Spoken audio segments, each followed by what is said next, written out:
अल्हम्दुलिल्लाहि रब्बिल आलमीन वस्सलातु वस्सलामु अला सय्यिदिल मुरसलीन अम्मा बअद फ़अऊज़ु बिल्लाहि मिनश शैतानिर रजीम बिस्मिल्लाहिर रहमानिर रहीम।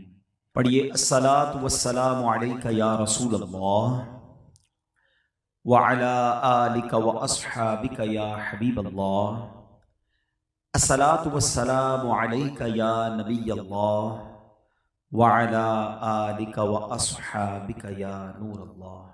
दुरूद पाक पढ़ने के बेशुमार फ़ज़ाइल व बरक़ात हैं। बहुत सारे वाक़यात फ़ज़ाइल दुरूद में मिलते हैं। बड़ा खूबसूरत वाक़या है कि सैयदना अब्दुर्रहमान बिन औफ रज़ियल्लाहु तआला कहते हैं कि एक बार नबी के पाक अलैहिस्सलाम को मैंने देखा कि प्यारे आका अपने घर से निकले और किसी बाग की तरफ तशरीफ़ ले जाने लगे। तो कहते हैं मैं भी प्यारे आका अलैहिस्सलाम के पीछे पीछे जाने लगा। थोड़ा आगे गया तो मैंने देखा नबी पाक अलैहिस्सलाम ने काबे की तरफ रुख किया और सजदे में चले गए।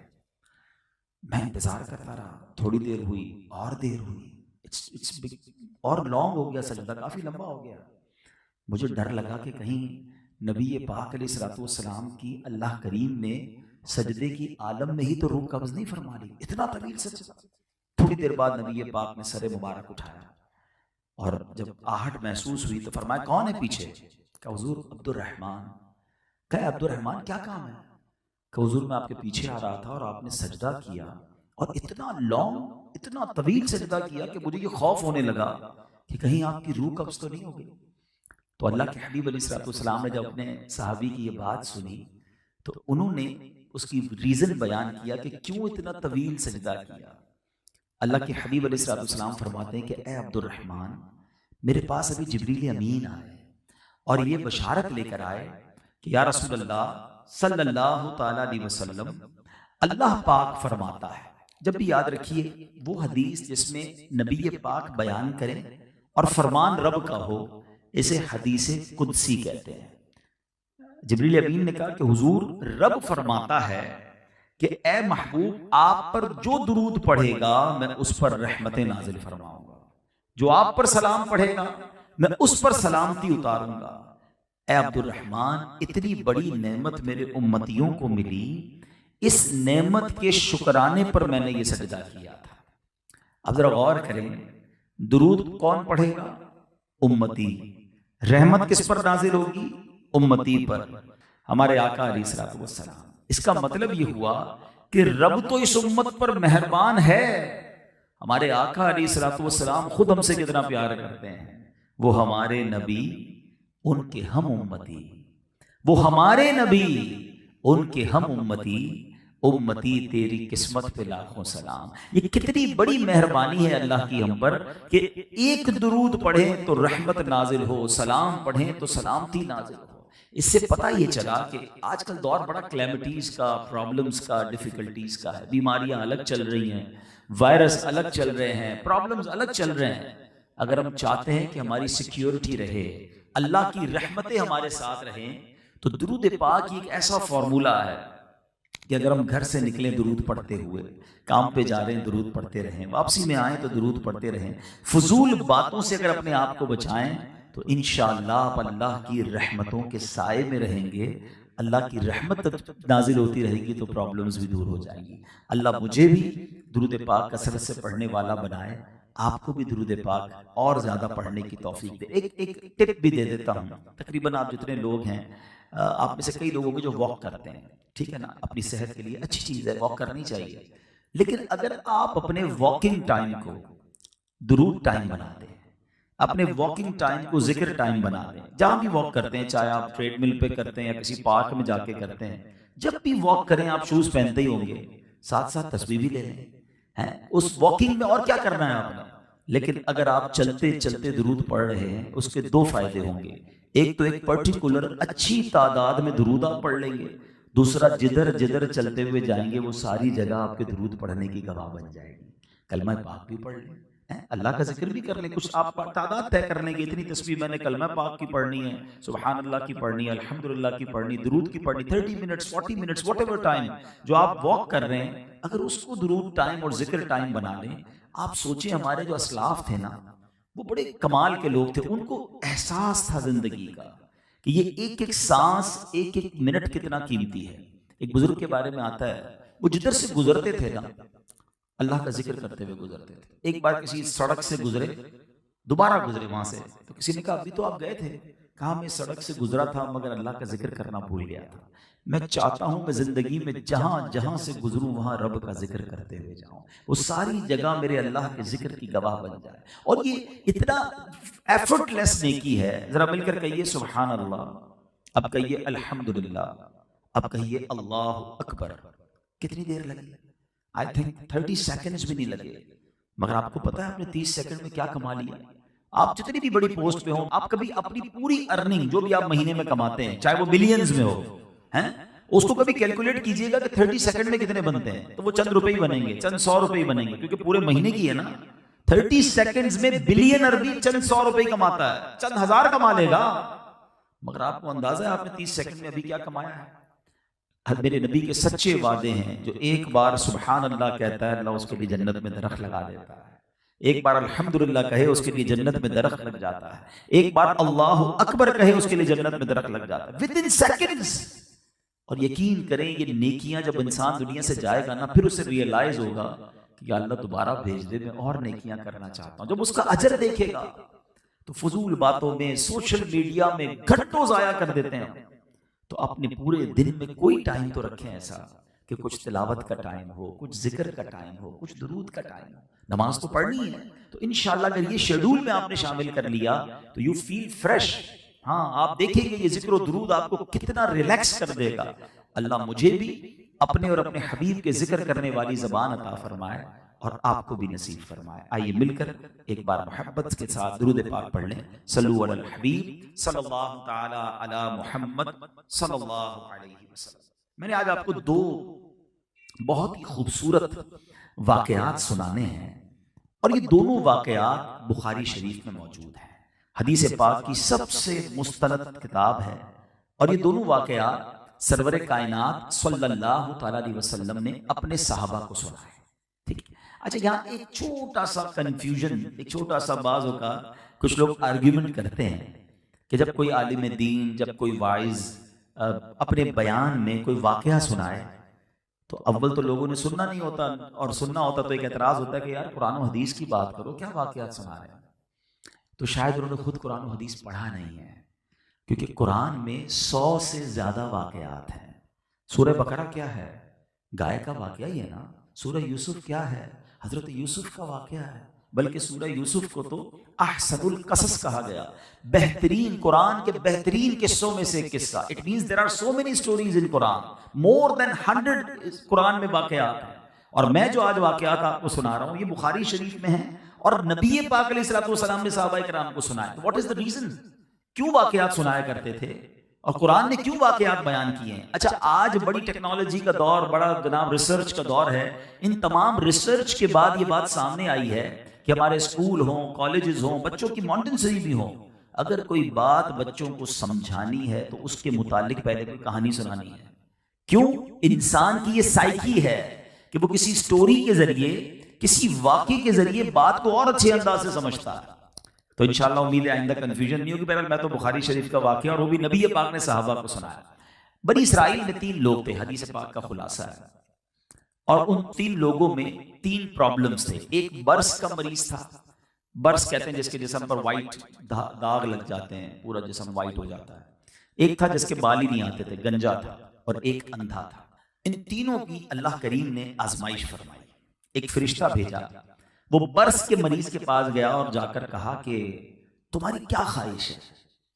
कहता बस मेरी एक ही ख्वाहिश है, मेरे ये दाग दूर हो जाए, मेरी जिस्म बॉडी ब्यूटीफुल हो जाए, बड़ा अजीब सा मेरा चेहरा हो गया है, मेरी बॉडी बड़ी अजीब सी हो गई, अल्लाह करे ये दूर हो जाए। फरिश्ते ने उस पर हाथ फेरा, वो बिल्कुल क्लियर हो गया, ठीक हो गया। और माल कौन सा अच्छा लगता है? कहता मुझे ऊंट बड़े पसंद है।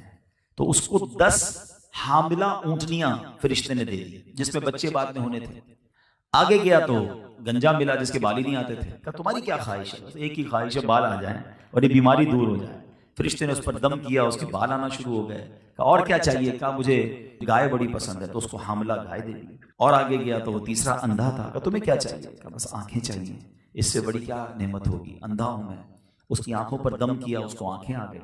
है। और कहा और माल क्या चाहिए, तो कहा मुझे बकरियां बड़ी पसंद है। उसको हामला बकरियां दे दी उसने। अल्लाह का करना ऐसा हुआ कि तीनों के माल में भी बड़ी बरकत हुई। हदीस पाक में आता है कि ऊंटनी वाले के पास, बर्स वाले के पास ऊंटनी की वादी भर गई, इतनी ऊंटनियां हो गई थोड़े दिनों में। और जो बाल जिसको चाहिए थे बाल तो आ गए, और उसके पास बकरियां ही बकरियां, पूरे रेवड़ के रेवड़ बन गए। और जिसको आंखें चाहिए थी उसको आंखें भी मिल गई, और उसके पास भी गाय की जो है ना फरामानी हो गई। Now they become well of, पैसे वाले हो गए, उस जमाने के बिलियनर्स हो गए। अब वो फरिश्ता थोड़े अरसे बाद फिर गया, बर्स का मरीज बनकर। फरिश्ता, उसकी जो अपीयरेंस थी वो खुद भी, अब वो बर्स के जो मरीज के दाग होते हैं ना, उसी चेहरे में उस बंदे के पास गया और कहता भाई मैं बड़ा परेशान हूं, देखो मैं बर्स का मरीज हूं, खाने को भी कुछ नहीं है, मुसाफिर भी हूं, इतनी ऊंटनियां हैं तुम्हारे पास, एक ऊंटनी मुझे दे दो। वो कहता नहीं मैं तुम्हें तो नहीं दे सकता। तुम वही नहीं तुम जिसके पास कुछ भी नहीं था, अल्लाह करीम ने पिछले दिनों तुम्हारे दिन अच्छे किए। वो बंदा कहता है नहीं मैं तो खानदानी पैसे वाला हूं। अपनी औकात भूलकर वो कहता है मैं तो, ये सब मेरे आबाओ अजदाद का माल है, मैं तो पहले से वेल ऑफ हूं, मैं तो बिल्कुल ठीक था। तुम वो नहीं जिसको बीमारी थी। कहता नहीं, अगर तू झूठ बोलता है तो अल्लाह पहले जैसा तुझे करते हैं। उस फरिश्ते ने ये दुआ की और आगे चला गया। अब उसके पास पहुंचा जिसके बाल नहीं थे, उसको जाकर कहता है कि मुझे भी कुछ अल्लाह के नाम पर दो, तुम्हारे पास तो बड़ा माल है। कहता नहीं मैं तुम्हें नहीं दे सकता। कहीं तुम तो थोड़े दिनों पहले तुम्हारे पास तो कुछ नहीं था, अल्लाह ने तुम्हें दिया। कहता नहीं ये सब मेरे बाप दादा का है, मैं तो खानदानी रईस हूं, हमारा तो एक खानदानी काम है।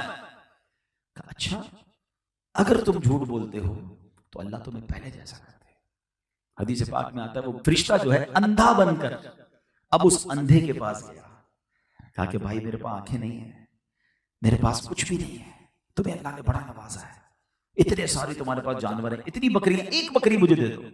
अंधा कहता तुम सही कहते हो, मैं भी थोड़े दिनों पहले अंधा था, मेरे पास कुछ नहीं था, ये आंखें भी मुझे मेरे रब ने दी हैं, ये माल भी मेरे रब ने मुझे दिया, तुम्हें जो चाहिए इसमें से ले लो, मुझे बिल्कुल अच्छी तरह एहसास है कि अंधा कैसे जिंदगी गुजारता है। फरिश्ते ने कहा मुझे चाहिए कुछ नहीं, उसको बरकत की दुआ दी और वो चला गया। अब ये हदीस पाक जो है ना, ये इस कदर हम सब के लिए इसमें मैसेज और दर्स है। अच्छा, वो दोनों बर्बाद हो गए जिसको कहा ना फरिश्ते ने कि अगर तुम झूठे हो तो पहले जैसे हो जाओ, वो वापस पहले जैसे हो गए, सारी नेमतें चली गई। मगर इस वाक्य से दो बातें सीखने को मिली कि इंसान को कभी अपनी औकात नहीं भूलनी चाहिए। आज मैं और आप जो कुछ है ना, ये फकत रब की अता है, हमारी कोई होशियारी नहीं है। हमारे वही दो कान हैं जो फकीर के होते हैं, वही दो आंखें जो उसके पास भी हैं। एक गरीब आदमी सिग्नल पर हमारी गाड़ी खुलती है तो हमारी गाड़ी पर वाइपर लगाता है, उसका कोई कसूर नहीं है कि आज वो वाइपर वाला और मैं एसी गाड़ी में बैठने वाला हूं, ये सिर्फ मेरे रब की मेहरबानी है, इसमें हमारा कोई कमाल नहीं है। मगर कभी कभी इंसान को ये बातें याद नहीं रहती, वो समझता है सब मैंने किया है, ये मेरी अकल है। नहीं जनाब, अगर होशियारी से ही पैसे मिलते होते, अकल से पैसे मिलते होते तो सारे दुनिया के प्रोफेसर अरबोपति होते। ऐसा नहीं है, पैसा अकल होशियारी से नहीं, मकाम अकल होशियारी से नहीं, अल्लाह की अता है। जिसको रब चाहे अता फरमाए, व तुइज़्ज़ु मन तशा व तुज़िल्लु मन तशा। और एक और बात याद रखनी है कि ये रब जब चाहे वापस भी ले सकता है, ये जब उसी ने दिया है तो फिर तो मेरे हाथ में कुछ भी नहीं है ना। जो जितना शुक्र अदा करता है, जो जितना अल्लाह का एहसान मानता है, जितना डाउन टू अर्थ रहता है, उसकी नेमतें, उसकी रहमतें उतनी बढ़ती हैं।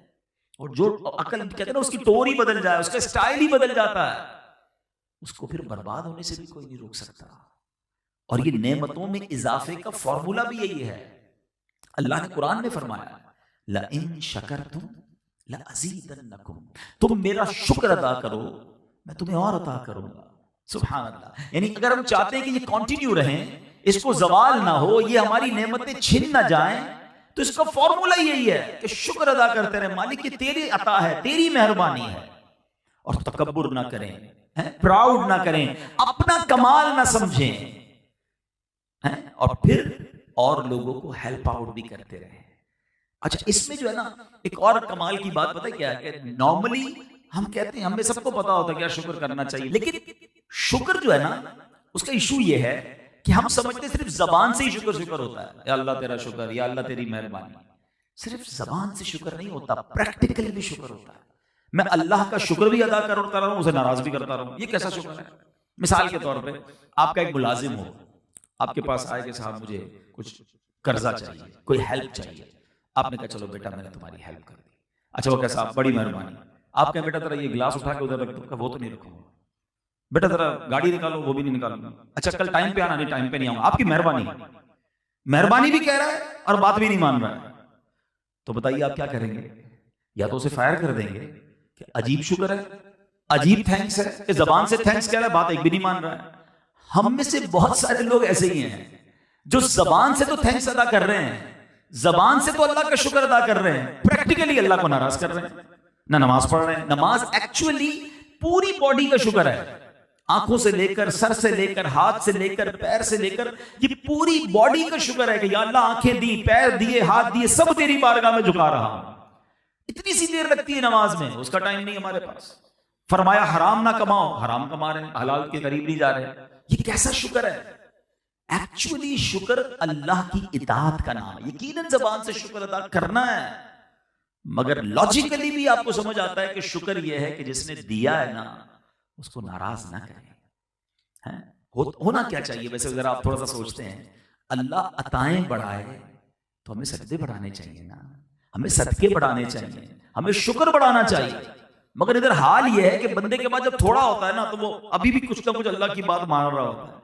जैसे जैसे बढ़ता जाता है वैसे कलपुर से निकलना शुरू होते हैं। बंदा कहता अभी तो दिन आए ऐश करने के, अभी तो मौज करने के दिन आए, कितने टाइम से रुका हुआ था भाई, माल ही नहीं था, पैसा ही नहीं था, मकाम ही नहीं था, अभी तो टाइम आया अरमान पूरे करने। ये बहुत बड़ी बेवकूफी है। अक्लमंदी ये है कि वो अताएं बढ़ाए तो हम सजदे बढ़ाए, हम खताएं बढ़ाते हैं, वो अताएं बढ़ाता है, हम नाफरमानियां बढ़ाते हैं, और फिर बाद में सर पकड़कर रोते हैं कि यार टेंशन बहुत सारी है।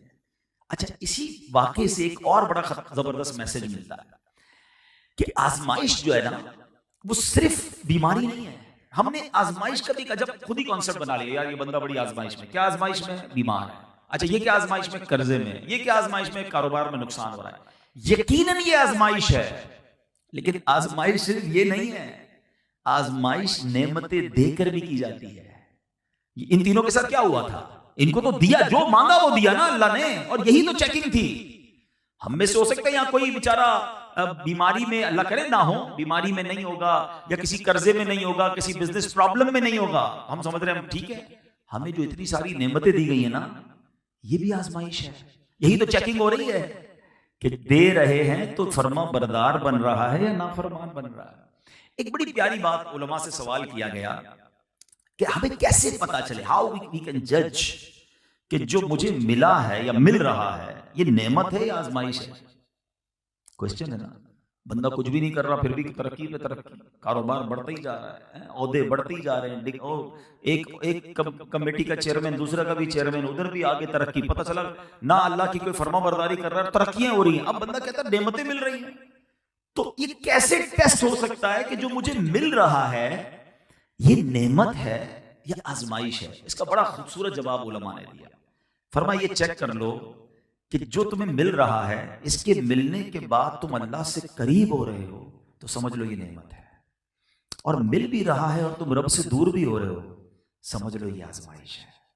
अब मैं और आप ये चेक कर लें कि मैं जब कम चीजें थी मेरे पास, जब वेल्थ कम थी या हेल्थ कम थी या सोर्सेस कम थी, रिसोर्सेस कम थी, नाम कम था, शोहरत कम थी, तब मैं अल्लाह के करीब था, या ये बढ़ती गई और मैं रब से दूर तो नहीं होता गया? इसका मतलब तो मुझे ढील दी जा रही है, इसका मतलब तो मुझे टेस्ट किया जा रहा है। तो please come on right path. अकल भी यही कहती है, लॉजिक भी यही कहती है। जिस दरख्त पर जितने फल लगते हैं ना वो दरख्त उतना ही झुकता है, वो अकड़ता नहीं है, कि दाना खाक में मिलकर गुले गुलजार होता है। आजी, इनकिसारी, हम्बल लोगों के साथ अच्छा बर्ताव, झुक जाए बंदा, और कभी कभी अकेले में आंसू भी बहाए कि मालिक इस काबिल नहीं जो तूने दे दिया, मेरी तो कोई ऐसी अच्छा अमल नहीं है। सोचिए ना, हम जब कभी किसी को हेल्प करें, सदका दें, खैरात दें, ज़कात दें, तो लोग इतराते हैं, प्राउड करते हैं, मैं उसको दे रहा हूं, मैं उसकी हेल्प कर रहा हूं। भाई याद है ना मैंने तेरा काम किया था, तुझे ज़कात दी थी, तेरे बच्ची की शादी कराई थी। खुदारा कभी ये ना करना। खुदा की कसम अल्लाह की राह में खर्च करके सजदा करना चाहिए कि मौला तेरी मेहरबानी, तूने देने वाला बनाया, मांगने वाला नहीं बनाया। मैं भी मांगने वाला हो सकता था, मेरे बच्चे भी सिग्नल पर खड़े हो सकते थे। आज मेरे बच्चों को तूने ये दिन नहीं दिखाई, ये फकत तेरी मेहरबानी है। लेकिन हम बाज़ औक़ात भूल जाते हैं तमाम चीजों को। तो याद रखिए कि जो कुछ मेरे और आपके पास है वो रब की अता है। अब एक वाकया और उसके अंदर कितने सारे लेसन हैं। ऐसा ही एक और वाकया मैंने आपको सुनाना, और वो भी बुखारी शरीफ का ही वाकया। प्यारे आका अलैहिस्सलाम ने अपने सहाबा को सुनाया कि 3 दोस्त थे और किसी ट्रैवल पर गए, और जब ट्रैवल पर गए तो रास्ते में रात का वक्त हो गया, उनको आराम करने की जरूरत महसूस हुई। तो अब आजकल तो हम रास्ते में कहीं आराम करना हो तो होटल मोटेल्स बहुत सारी चीजें होती हैं, मतलब गाड़ी भी रोक के आराम कर लेता है। उस जमाने में तो ऐसा नहीं था। तो वो एक गार में उन्होंने पनाह ली, केव के अंदर, और गार को साफ किया और सो गए कि सुबह उठ के फिर आगे सफर करेंगे। और ये वाकया नबी पाक अलैहिस्सलाम से भी पिछले दौर का, it means thousands year ago, बहुत पुरानी बात है। तो उस जमाने में तो कोई ऐसा टेक्नोलॉजी तो थी नहीं। अब उनके साथ मामला ये हुआ कि जब वो गार में सोए तो एक बड़ा सा पत्थर जो है, चट्टान जिसको हम आजकल लैंड स्लाइडिंग कहते हैं, वो पत्थर पहाड़ से गिरा और उसने उस गार के मुंह को बंद कर दिया, क्लोज कर दिया। अब उन तीनों दोस्तों ने समझ लिया कि ये तो हमारी जिंदगी अब एंड होगी। अब किसको बताएंगे? वो टेलीफोन का जमाना तो था नहीं, इंटरनेट तो था नहीं कि लोकेशन शेयर कर देंगे, फोन कर देंगे, इधर फंसे हुए भाई 1122 वालों को लेकर आए, हमें निकाले। Nobody knows where are they. अब उन्होंने सोच लिया कि हमारी जिंदगी खत्म, अब कहां से निकलेंगे? सारी रात तो क्या कई दिन इसमें कैद रहेंगे। बड़ी जान लगाया कि पत्थर 1 इंच भी ना हिला, बहुत बड़ी रॉक थी। अब उन 3 दोस्तों ने बड़ा कमाल का फैसला किया। कहते हैं यार जान तो अब लगता है गई, एक ट्राई करते हैं, बारी बारी अल्लाह की बारगाह में दुआ करते हैं, ठीक, और अपने ही किसी नेक अमल का वास्ता अल्लाह को पेश करते हैं। अल्लाह करीम है, वो रहीम है, वो कर्म करेगा तो निकल जाएंगे। एक दोस्त ने हाथ उठाया, अल्लाह की बारगाह में दुआ करता है, या अल्लाह मैं एक मजदूर आदमी हूं, लकड़ियां काटता हूं जंगल में, मगर मेरा एक रोज का रूटीन है, मामूल है कि जब मैं घर आता हूं तो बकरियों का दूध निकाल कर पहले अपने माँ बाप को पेश करता हूँ, फिर अपने बच्चों को पिलाता हूँ। एक रात में आया तो मालिक देर हो गई थी, वालिदैन मेरे सो गए थे, तो मैं वालिदैन के सराहने दूध का प्याला लेकर खड़ा रहा। बच्चे कहते भी थे बाबा जान हमें पिला दो, मैंने कहा नहीं, पहले अम्मी अब्बू को पिलाऊंगा। मैं खड़ा रहा, वालिदैन सोते रहे। जब माँ बाप की लेट नाइट सुबह के वक्त आंख खुली, मैंने उन्हें दूध पिलाया, फिर अपने बच्चों को पिलाया। मेरे मौला, जो मैंने अपने माँ बाप की ये खिदमत की थी, अगर ये तेरी रिजा के लिए थी, आज इस मुसीबत से निकाल दे। हदीस पाक के अल्फाज हैं कि वो रॉक, वो चट्टान जो थी, वो थोड़ा सा अपनी जगह से सिरक गई। दूसरे बंदे ने हाथ उठाया, कहते या अल्लाह मेरे खानदान में एक मेरी कजन थी, मुझे वो पसंद भी थी। एक दिन वो मेरे पास आई और उसने मुझे कहा कि मुझे कुछ पैसों की जरूरत है, गरीब थी, उसको कुछ लोन चाहिए था। मुझ पर शैतान ने हमला किया। मैंने कहा पैसे तो दे दूंगा, मगर तुम्हें मेरे साथ एक गलत काम करना होगा। वो कहती ऐसा ना करो, अल्लाह देख रहा है, ऐसे गलत काम मत करो। कहता या अल्लाह मेरे पास अथॉरिटी भी थी, कोई देखने वाला भी नहीं था, मगर मालिक फकत तेरे खौफ से मैंने उस लड़की को छोड़ दिया, मैंने गुनाह नहीं किया। अल्लाह अगर मैंने ये काम तेरी रिजा के लिए किया था तो मेरे मौला इस गार से निकाल दे। हदीस पाक के अल्फाज हैं, वो चट्टान थोड़ी सी और सिरक गई। तीसरे बंदे ने हाथ उठाया, अल्लाह से अर्ज की, मौला मेरे पास एक मजदूर आया था मजदूरी करने, भूल के चला गया, अपनी मजदूरी नहीं लेकर गया। थोड़े अरसे बाद आया कि भाई मैं आपके पास काम करके गया था, मेरे पैसे रह गए थे, मैंने उसके पैसे संभाल कर अपने कारोबार में लगा दिए। मेरा मवेशी का कारोबार था। मैंने कहा जितने जानवर है ना ये सारे तेरे, तू ले जा। वो कहता है मजाक क्यों करते हो, मेरे तो थोड़े ही पैसे थे। कहा मैंने थोड़े पैसे इस काम में लगाए, इतने जानवर हो गए, ये सब तेरे, तू ले जा। वो बंदा खुशी खुशी चला गया। मेरे मालिक अगर मैंने ये काम तेरी रिजा के लिए किया तो मेरे मौला आज हमको इस मुसीबत से निकाल दे। नबी पाक सल्लल्लाहु अलैहि वसल्लम फरमाते वो चट्टान और सिरक गई और इतना रास्ता बन गया कि वो तीनों बाहर निकल गए। अब यहां 2-3 बातें बड़ी रेलेवेंट हैं। एक बात तो ये, एक कंफ्यूजन क्लियर कर देता हूं, एक अकीदा क्लियर कर देता हूं बुखारी शरीफ की हदीस के जरिए, कि उन तीनों ने अल्लाह की बारगाह में अपने नेक अमल का वास्ता वसीला पेश किया। और ये वाकया नबी पाक ने सहाबा को सुनाया। इट मीन्स नबी पाक भी ये मानते और जानते थे कि अल्लाह की बारगाह में नेक आमाल का वसीला पेश करना दुआ में ये जायज है, ये दुरुस्त है। तो अगर कोई बंदा अपने नेक अमल का वास्ता या वसीला अल्लाह की बारगाह में दुआ में पेश करे, ये जायज है। तो कोई अगर सरापा नेक शख्सियत का वसीला पेश करे तो उसमें क्या प्रॉब्लम है? कोई गौस पाक का वसीला पेश करे, कोई दाता हुजूर का वसीला पेश करे, कोई सहाबी रसूल का करे, कोई नबी पाक का वसीला पेश करे, तो इसमें कोई हरज नहीं है। मैंने आपको बुखारी शरीफ की हदीस सुनाई। अब आते इन तीनों चीजों की तरफ, एक एक 2-2 मिनट में चाहूंगा इस पर आपकी तवज्जो लूं कि इन तीनों बंदों ने काम क्या किया था। पहले ने क्या किया था? अपने माँ बाप की खिदमत की थी। माँ बाप जो है ना, ये अल्लाह की बहुत बड़ी नेमत है। खुश नसीब है वो मेरे भाई और मेरी बहनें जिनके माँ बाप इस वक्त मौजूद हैं। खुदारा उनकी खिदमत कीजिए, उनकी दुआएं लीजिए। ये चले जाएंगे ना, फिर बहुत याद आएंगे। पूछो उनसे जिनके माँ बाप चले गए, ये रहमतों का साहिबान है। ये हाथ उठाएं तो मुसीबतें टल जाती हैं। इतनी अजीम हस्तियां हैं कि अहादीस में मजमून आता है कि जो बच्चा अपने माँ बाप को मोहब्बत की निगाह से देखे, अल्लाह उसे मकबूल हज का सवाब अता फरमाता है। साहबी रसूल ने बड़ा रेलेवेंट क्वेश्चन किया, हुजूर कोई अपने माँ बाप को 100 बार मोहब्बत से देख ले, घर में ही होते हैं ना, बार बार भी देख सकता है। अल्लाह के हबीब ने फरमाया, अल्लाहु अकबर व अतियब, अल्लाह बहुत बड़ा और पाक है। कोई 100 बार देखे, अल्लाह 100 हज का सवाब अता फरमाता है। अब जरा सोचें, मोहब्बत से देखने पर हज का सवाब है तो खिदमत का सवाब कितना होगा?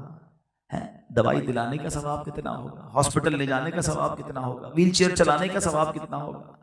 तो जिनके माँ बाप मौजूद हैं, ये तुम्हारे लिए मगफिरत का सामान है। हदीस पाक मेरे आका फरमाते हैं, माँ बाप ही तेरी जन्नत है, माँ बाप ही तेरी दोजख है। इसका क्या मतलब हुआ? उलमा फरमाते हैं कि इसका मतलब यह है कि अगर माँ बाप को राजी कर लो ना, तो रब राजी हो जाता है। और चाहे नमाज, रोजे, हज, ज़कात, बहुत सारी नेकियां और माँ बाप नाराज हैं, तो फरमाया वो काम नहीं आनी। तो माँ बाप जिनके हयात हैं, खूब खिदमत कीजिए, उनको नाराज ना कीजिए। और सेकेंडली, जिनके माँ बाप चले गए, अब हम क्या कर सकते हैं? तो अब उनके लिए सदका जारिया वाले काम करें, उनके लिए दुआएं करें, इसाले सवाब करें। They need that. वो मुंतजिर होते हैं, उनकी रूहें इंतजार करती हैं कि बच्चे ने हमारे लिए क्या भेजा है। अब हमारा काम है कि जिनके माँ बाप चले गए, वो उनके लिए दुआएं मगफिरत करते रहें, इसाले सवाब करते रहें। दूसरा अमल जो नौजवान ने किया था, उसके पास गुनाह करने का मौका था, मगर क्यों गुनाह नहीं किया? कोई देखने वाला नहीं था, मगर अल्लाह देख रहा है। ये अल्लाह को बड़ा पसंद है कि बंदा अकेले में भी उसका खौफ दिल में रखे। हमारे साथ बड़ा प्रॉब्लम ये, हम लोगों के सामने तो गुनाह नहीं करते हैं, वो देख ले, फला देख रहा है, खानदान में कोई देख रहा है। लोग कंट्री चेंज करके जाते हैं, यार पाकिस्तान में, कराची में तो बड़े जानने वाले, किसी और जगह चलते हैं। ऐसा ना करो, कहीं भी चले जाओ, रब देख रहा है। तुम दरवाजा बंद कर दो, लाइट ऑफ कर दो, कान में हेडफोन लगा लो, मगर जो देख रहे हो, जो सुन रहे हो, या जो भी कर रहे हो, वो रब देख रहा है। हजरत इब्राहिम बिन अदम रहमतुल्लाहि तआला अलैहि की बारगाह में एक शख्स आया और आकर कहता है, हुजूर मुझसे गुनाह नहीं छूटते, मैं बहुत कोशिश करता हूं मगर गुनाह नहीं छोड़ पाता, मेरी हैबिट बन गई है, मेरी आदत बन गई है, मेरे गुनाह नहीं छूटते। हजरत इब्राहिम बिन अदम ने बड़ी कमाल की, टू द पॉइंट और लॉजिकल गुफ्तगू की। आपने फरमाया, ठीक है तुझसे गुनाह नहीं छूटते? कहा नहीं। कहा ठीक है, कर लिया करो, मगर ऐसा करो जब गुनाह करने को जी चाहे ना, तो अल्लाह के मुल्क से बाहर चले जाया करो। कहता है, हजरत ये कैसे पॉसिबल है? जिधर भी ईस्ट वेस्ट नॉर्थ साउथ जिधर भी जाऊंगा, अल्लाह का ही मुल्क है, रब की कायनात है।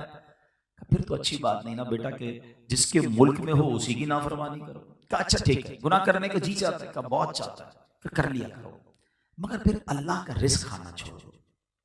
कहता हजरत ये कैसे हो सकता है? जो भी खाता हूं, जो जहां से जो भी मिलता है वो अल्लाह का ही है ना, अल्लाह का रिस्क कैसे छोड़ सकता हूं? फरमाया अच्छा फिर ऐसा करो, तुम्हें रब की नाफरमानी करने का बहुत जी चाहता है, कर लो, मगर ऐसी जगह छुप कर करो जहां अल्लाह ना देखे, अल्लाह की नजरों से छुप कर गुनाह कर लो। कहता ये भी पॉसिबल नहीं है। ऐसा कैसे हो सकता है कि मैं किसी ऐसी जगह को तलाश कर लूं दुनिया में सीसीटीवी कैमरे लगे होते हैं, बंदा कहीं ना कहीं ढूंढ लेता है कि यहाँ कैमरा स्पॉट नहीं है, लेकिन there is no place in the world कि मैं जहां चला जाऊं और रब ना देख रहा हूं। अल्लाह की कुदरत है हर तरफ। अच्छा ये भी नहीं कर सकते? कहा नहीं ये भी नहीं कर सकता। कहा अच्छा फिर यूं करो, जितने गुनाह करने कर लो, मगर जब मौत के वक्त फरिश्ता आ जाए ना कब्ज करने के लिए रूह, तो उसको मना कर देना, कहा नहीं अभी रुक जाओ, मैंने तौबा करनी है। कहता हजरत ये भी पॉसिबल नहीं है, जो लम्हा, जो घड़ी, जो वक्त लिखा है वो तो मुझे फरिश्ता कब्ज कर लेगा रूह, मुझे कोई चांस भी नहीं मिलेगा, पहले से नोटिस भी नहीं मिलेगा कि मैं तौबा कर लूं। अच्छा ये भी नहीं कर सकते? कहा ये भी नहीं कर सकता। अच्छा का फिर एक काम करो, जैसी मर्जी अयाशी वाली जिंदगी गुजारनी गुजार लो, कयामत के दिन फरिश्ते तुम्हें खींचकर जहन्नम की तरफ ले जाए तो मना कर देना। कहा मैं नहीं जाऊंगा। कहता हुजूर ये कैसे पॉसिबल है? Nobody have power to deny angels on the day of judgment. उस दिन कौन पावर रखेगा कि फरिश्तों को मना कर दे कयामत के दिन? अब आपने समरी बयान की, आपने कहा बेटा तुम अल्लाह का रिस्क खाना छोड़ नहीं सकते, अल्लाह के मुल्क से बाहर निकल नहीं सकते, अल्लाह की नजर कुदरत से छुप नहीं सकते, कयामत के दिन फरिश्तों को मना कर नहीं सकते, मौत के वक्त को टाल नहीं सकते। फिर एक ही काम कर लो, गुनाह करना छोड़ दो, फिर नाफरमानी छोड़ दो। जब वो सारे काम नहीं कर सकते तो फिर एक चीज तो कर सकते हो ना। अब वो ज़ारो कितार रोने लगा और उसने कहा बात आपकी ठीक है, अब मैं अल्लाह की नाफरमानी से तौबा करता हूं। तो आज की मैसेज हमें लेके जाना है कि उस जो गार वाले नौजवान ने दुआ की थी ना कि he have control on that girl, उसके पास चांस था बुराई करने का, मगर क्यों नहीं किया? अल्लाह देख रहा है। बस अल्लाह से ये दुआ करो कि ये दिल में एहसास उजागर हो जाए। ये इम्तिहान है मेरा और आपका दुनिया में। आजमाइश पर बात हो रही थी ना कि हम समझते हैं कि आजमाइश सिर्फ बीमारी परेशानी में, ये भी बड़ी आजमाइश है कि गुनाह सामने है दिल ललचारा है, हराम पैसे, ओहो डील आ गई है सामने, इतने पैसे, एक ही तो झूठ बोलना है, एक ही तो साइन करना है, एक ही तो फॉर्जरी करनी है, एक ही तो रूल ब्रेक करना है। यही तुम्हारा इम्तिहान है कि ये अल्लाह देख रहा है कि रब की रिजा चाहिए या दुनिया का माल चाहिए। अकेले में बंदा है, गुनाह करने को जी चाह रहा है, कोई रोकने वाला नहीं, और उधर बंदा अल्लाह के खौफ से रुक जाए कि रब देख रहा है।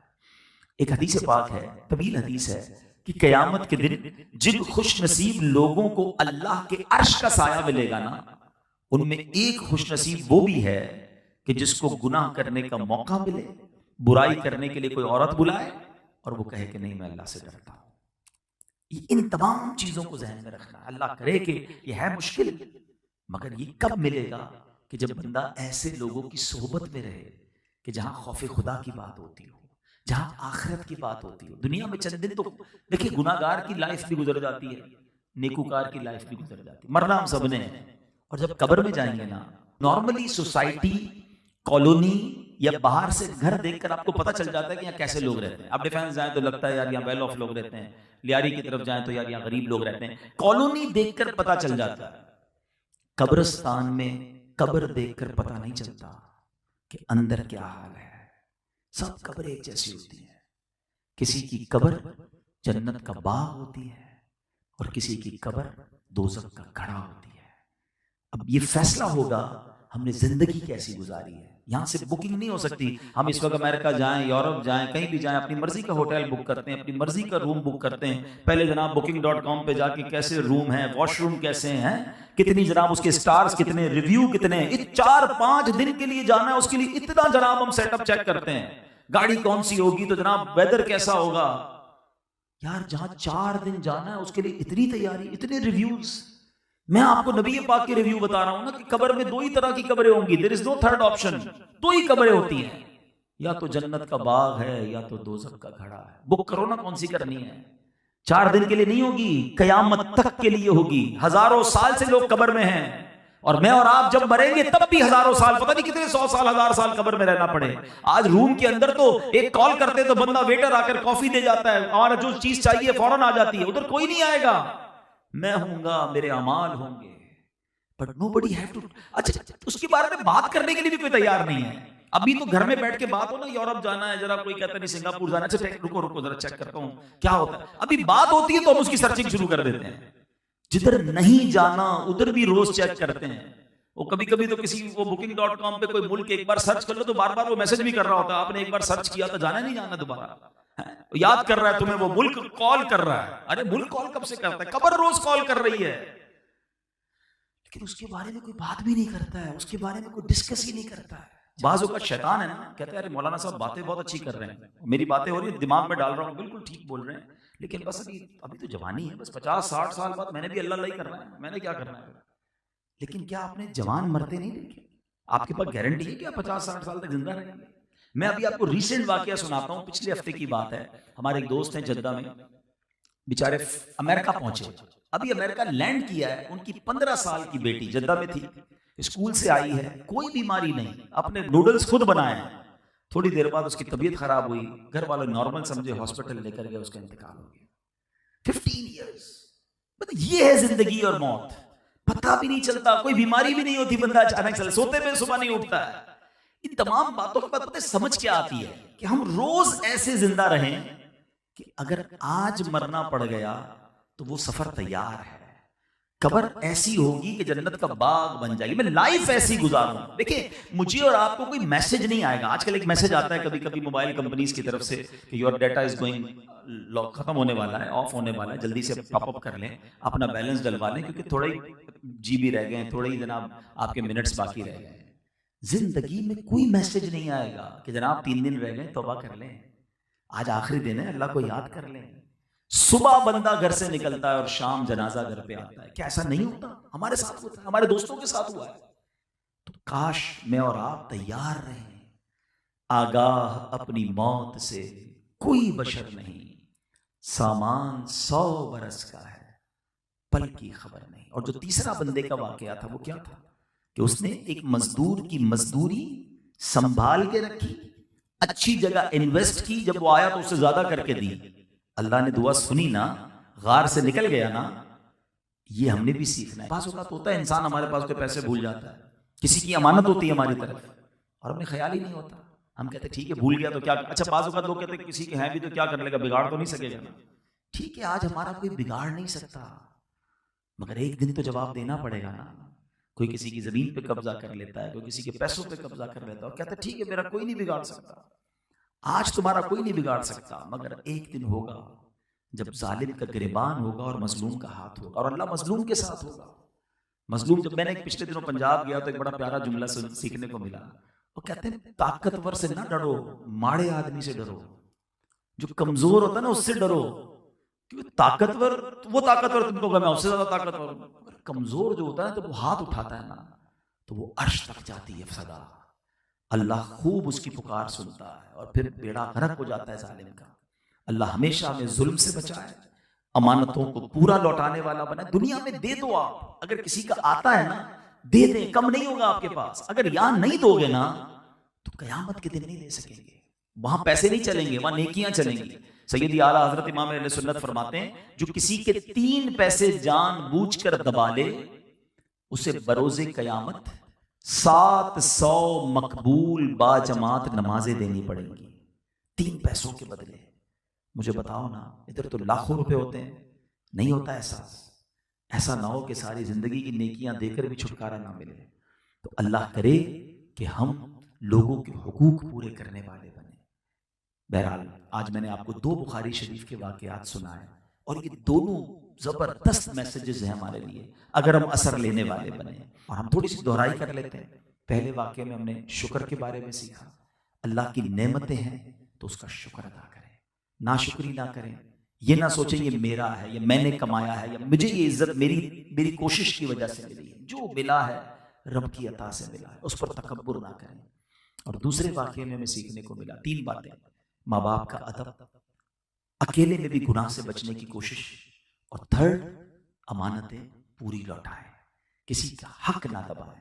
तो इंशाअल्लाह अगर इन 4 बातों को हम पकड़ लें और इस पर अमल करने वाले बन जाएं, अल्लाह ने चाहा दुनिया में भी खैर होगी, आखिरत में भी खैर होगी। अल्लाह करीम हम सबको अपनी आखिरत की तैयारी करने की तौफीक अता फरमाए। सल्लल्लाहु अलैहि हबीब सल्लल्लाहु तआला अला मुहम्मद।